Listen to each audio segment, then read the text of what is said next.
Marshall, you present what you call the Great Waves Prophecy. Could you tell us what this prophecy is and where it comes from?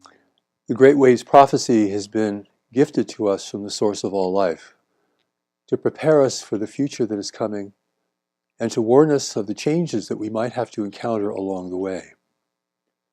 As a gift of warning, it is also a gift of love, given to an unprepared humanity. For we stand now at the threshold of great change in the world, great environmental change, great social, political, and economic change.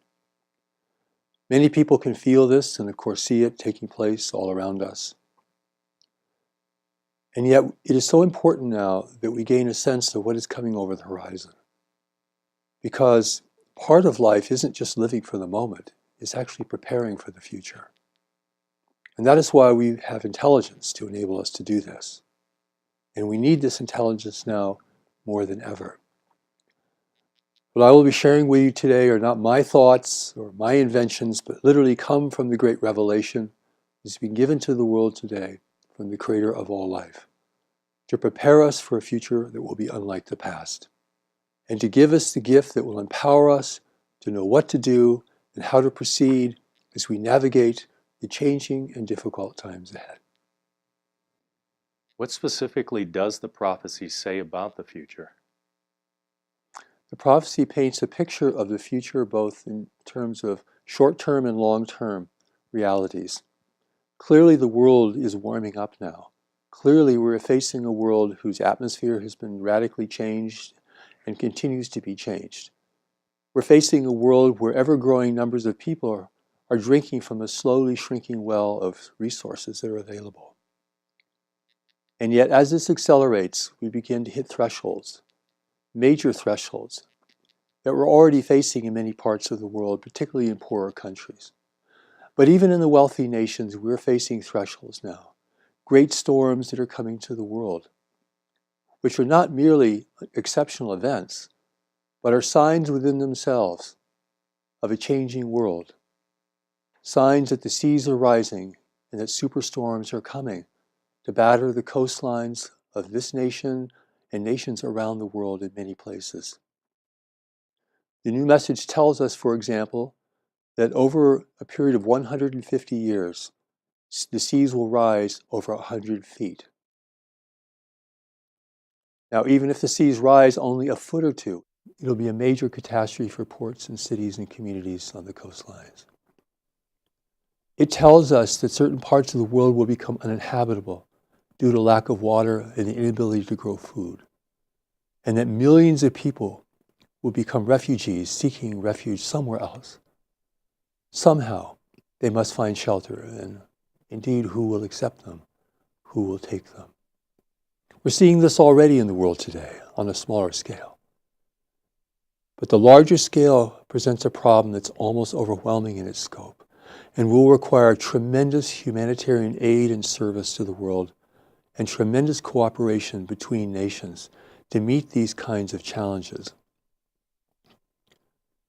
The new message tells us that food production will decline significantly given these great weather events, storms, floods, droughts, of a nature rarely seen in the history of our world, all happening now in an accelerating manner. The new message tells us that the cities and ports of the world will be flooded within 30 years. Flooded to a point where some of them may become uninhabitable, where whole populations may have to move inland from areas that cannot be restored. And yet while this is tremendously shocking, and it has been shocking to me to receive these revelations, because these are not my ideas, I'm not coming up with this. It's taught me how I need to understand the changing events in the world, to recognize the signs of the world, not merely to interpret them to fortify my own sense of ideas or beliefs or assumptions, not simply to reassure myself that everything's going to be okay and that we'll recover from anything that can happen, for that is not true. Rather, the signs of the world teach us to watch the world, become world people now, not people that are just consumed with their own interests, not just consumed with their own desires for fulfillment or own problems, but begin to look at our communities and the surrounding environment to see what needs to be done to protect the human family going forward, giving these great waves of change that are now striking upon the world. Where we're now in the foothills of the great waves of change. The things that I speak of are already happening in an accelerating manner, and people around the world are being severely affected by them, even leading nations to war and conflict, even leading to great migrations of people who cannot live in their countries any longer, who cannot be sustained there. This is a crisis on so many levels, and it's a moral crisis. For if we consider ourselves to be spiritual people or ethical people or moral people, this will challenge the degree of our faith, the depth of our faith. Can we be prepared to take large numbers of people who are stranded and need a place to go? Think of our children who will be facing even more powerful demonstrations of the great waves of change that are striking upon the world, affecting every aspect of our life. It is something that takes courage and determination. You actually have to overcome resistance within yourself, your own fear, your own sense of hopelessness or helplessness. Because the new message from God that is showing us these things is giving it to us to give us the eyes to see, the ears to hear, and the will to prepare. It is so easy to capitulate and to think that it's the end of the world. But if it was the end of the world, we would not have a new message from God, teaching us how to restore our world and to prepare for great change. It's a calling for each of us to become strong and determined and compassionate with one another. We're all in the same boat now. One nation will not become successful if other nations begin to fall and to fail. There's nowhere to hide from these great waves of change. All the places that people go, those places will be subject to great events as well. It is really a calling for humanity to emerge out of adolescence, living purely self-serving lives, to begin to see and question how we're going to take care of our world and each other and ourselves and our families, given these great waves of change that are striking the world. It is a threshold that we are already in now. It's not something that's going to happen 50 years from now. There's no way to be complacent about this if you're being responsible, if you're being careful. Where you live, how you live. So important now. Because many places that are greatly inhabited will become uninhabitable in the future. And in the meantime will become ever more dangerous places to live, subject to great climate events, subject to great economic events, subject to changing circumstances. The new message tells us, however, that all people that have come into the world and have come into the world and are coming into the world at this time are people who are being sent here to deal with this. If we go beyond our own very human desires and concerns and hopes for fulfillment and stability and happiness, there's a deeper well within us, a deeper reality, a deeper knowledge that is still connected to those who sent us here. So what I'm telling you today isn't merely sensational. It's not meant to be sensational. It's not merely to scare you or frighten you into action. It's also to reach that part of you, that deeper part of you that exists beyond social manipulation, social imprinting, that deeper part of us that holds for us our greater purpose for being in the world, that will be called forth out of these great events. For I tell you, it takes great events to bring greatness out of us. Where do people cooperate most thoroughly, most compassionately, but in times of great duress, times of great need? We will cross economic boundaries, political boundaries, social boundaries to do this. And our world is now entering an ongoing emergency, facing the great waves of change. This will produce great calling for people, but also great danger. It should never be taken lightly or assumed to be of little consequence, for it will affect the lives of every person in the world today and all those yet to come. So, Marshall, what specifically does the prophecy say about the timeline of these events? The prophecy tells us that we're entering a new world reality.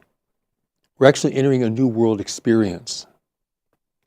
An experience that's unlike what even our parents had to go through, which was significant in and of itself. Into this new world reality, we're facing many things that have never been faced by the whole world before.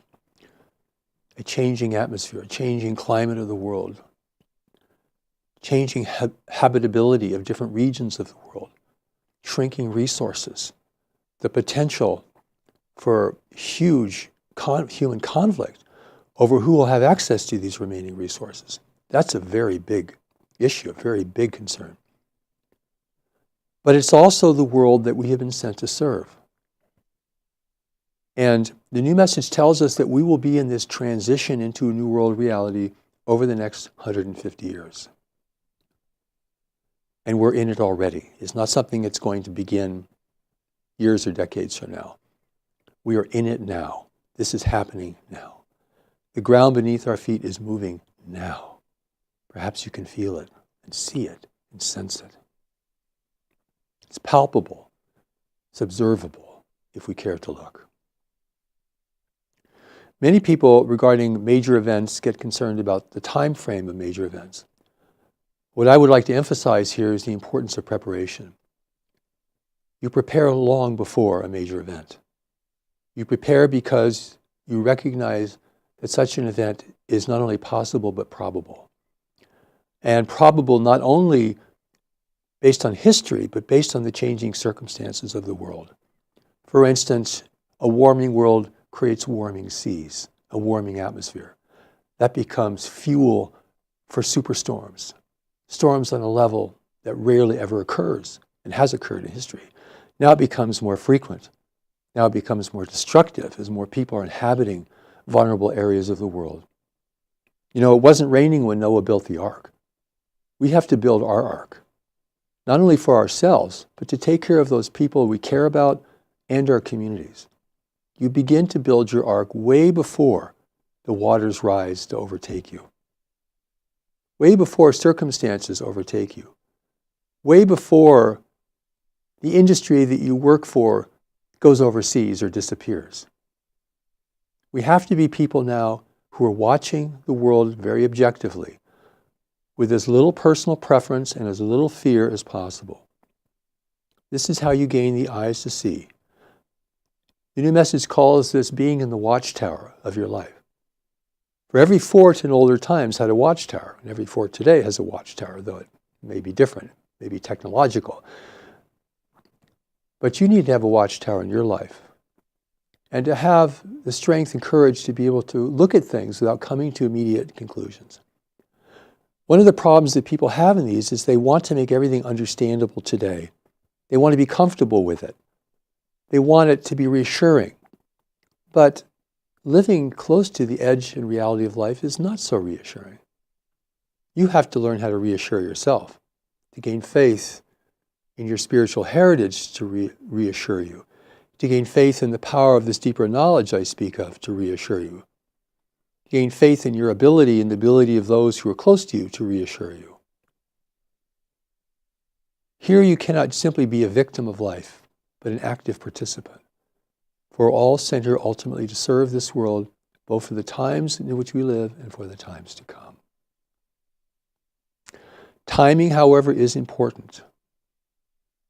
Given the changing conditions of the world, the time we waste is time lost. The time that is too concentrated on insignificant things, personal interests, hobbies, becomes time lost. The earth beneath us is changing under our feet. It's not that we need to panic, because panic is not effective, but we begin to look and sense and decide what we can do, beginning on a small scale and taking on bigger things as we go. But it has to be concentrated, it has to be determined. And not everyone can do this, truthfully. And you can't demand people everyone to do this. You can't demand that because that's not fair. That's not right. There are certain people who are already feeling uncomfortable with the condition of the world, the condition of their nation, for example, the condition of their economy, the condition of the health of their nation, the health of their people, the health of themselves. These are people who can be reached by a great message like this. They're already stirring inside. They're already looking for what they need to do.